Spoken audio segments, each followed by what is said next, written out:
अब beauty corner में आप पाएंगे home decor and art effects, god idols, wall piece, metal art and wall clocks, flower pots and artificial flower plants, latest collection of crockery, stylish range of purse, toys section, fully air conditioned showroom, lift facility के साथ, Vaidya arena, first floor, near Digambar Jain मंदिर, बालाघाट।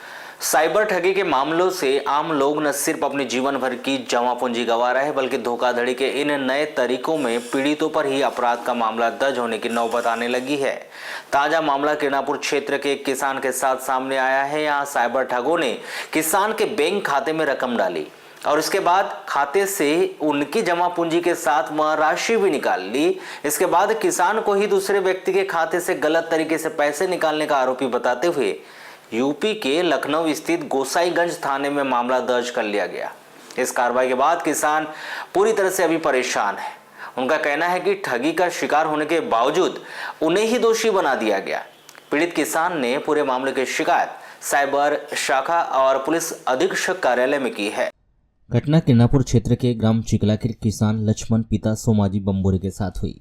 किसान ने पद्मेश 24/7 से चर्चा करते हुए बताया कि वह खेती किसानी कर परिवार का पालन पोषण करते हैं। बीते दिनों उन्हें एक अनजान कॉल आया था जिसमें उन्होंने कहा गया कि उन्होंने यूपी के एक व्यक्ति के खाते से पैसे निकाल दिए और वह राशि उनके खाते में आ गई।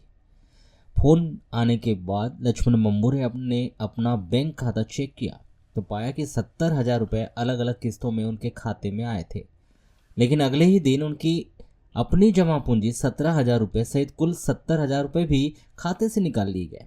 खाते में मात्र 33 रुपये शेष रह गए। इसके बाद उन्हें यूपी के लखनऊ जनपद के गोसाईगंज थाने से पत्र प्राप्त हुआ जिसमें एक व्यक्ति के द्वारा पैसे निकालने की शिकायत की। बीएनएस की धाराओं के तहत मामला दर्ज किए जाने की जानकारी दी गई थी और उन्हें 3 दिन के भीतर थाने में उपस्थित होने के लिए कहा गया।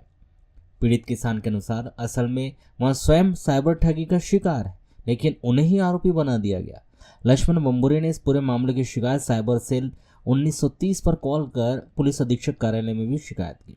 उन्होंने निष्पक्ष जांच की मांग करते हुए कहा कि न केवल उनके 17,000 रुपये वापस कराए जाए, बल्कि इस धोखाधड़ी में शामिल साइबर अपराधियों के विरुद्ध कड़ी से कड़ी कार्रवाई की जाए। फर्जी हुआ 17,000 रुपये उड़ा लिए मेरे खाते से और किसी और का 70,000 मेरे खाते में आया, उसको भी तुरंत निकाल लिया गया। अब कहीं से आपको नोटिस आ रहा है या क्या आ रहा है? मेरे को गोसाईगंज लखनऊ से नोटिस आया है। क्या नोटिस आया है? फिर आपको वहाँ आना पड़ेगा थाने बयान देने। तो वहाँ किसी अधिकारी से बात हुई क्या आपकी? हाँ, मेरी बात हुई वहाँ पर एसआई फूल सिंह से। क्या बोल रहे हैं वो? उनका कहना है कि आपको लखनऊ आना पड़ेगा बयान देने। आपने पैसे निकाला है? हाँ, पैसे आपने निकाला है। अच्छा, क्यों जी? जैसे कि पैसे आ गए ठीक है, लेकिन ये जो पैसे निकालने की प्रक्रिया है ये कैसे हो गई? ये मेरे को जानकारी नहीं है। रात में 2:16 पर फ़ोन आया था मुझे कि आपके अकाउंट में 10,000 रुपये आया है। मैं इतना सुना और फ़ोन काट दिया। उसके बाद मेरे को 10 बार फिर फ़ोन आया, मैं फ़ोन अटेंड नहीं किया। सुबह बैलेंस चेक किया तो मेरे पैसे गायब हो चुके थे। दूसरे दिन मेरे को 11:10 पर राहुल यादव, जिसका पैसे मेरे खाते में दिखा रहा था, उसका फ़ोन आया। फिर मैंने स्टेटमेंट निकाला, उसके बाद चेक किया तो पता चला कि उसका पैसे मेरे खाते में आया है, लेकिन तुरंत ही उड़ा लिया गया है।